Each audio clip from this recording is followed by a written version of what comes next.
Hello, what is up mga moms, sir, ma'am? Ako po si Ralph Cifra, isang visual artist from Manila, Philippines. And today we are going to unbox and review the ZD Toys Venom na 4-inch na dimensions or height.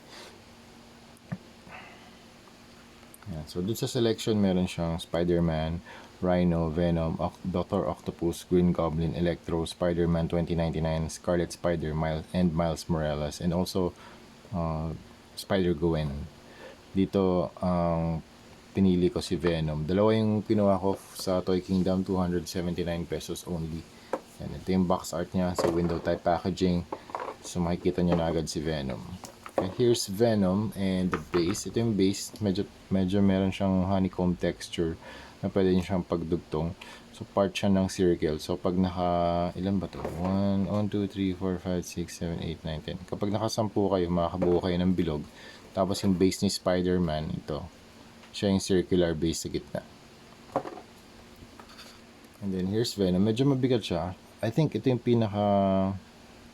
pinakamalaki sa build ng Venom.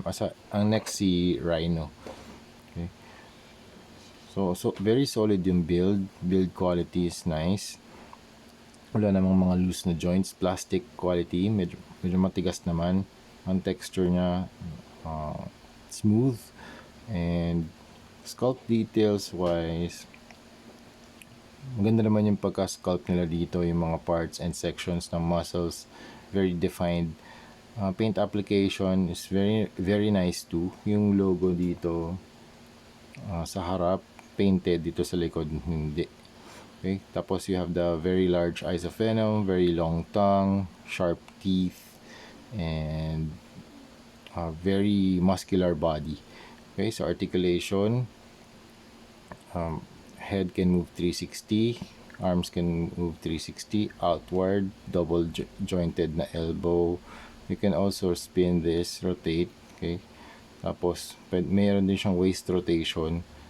Legs can also bend. Ito, pwede rin itong ma-rotate. I think malaki yung potential nito for our custom na repaint na mga projects. Kaya ako binili to for only 280 pesos. Okay? So yun lang mga mom sir, that's it. Ang next na project natin dito, customize natin to, custom repaint natin into I think blue Venom. Okay? So yun lang mga mom sir. Thank you very much for watching and see you sa next video. Either blue Venom from Marvel vs. Capcom or comic book style na repaint.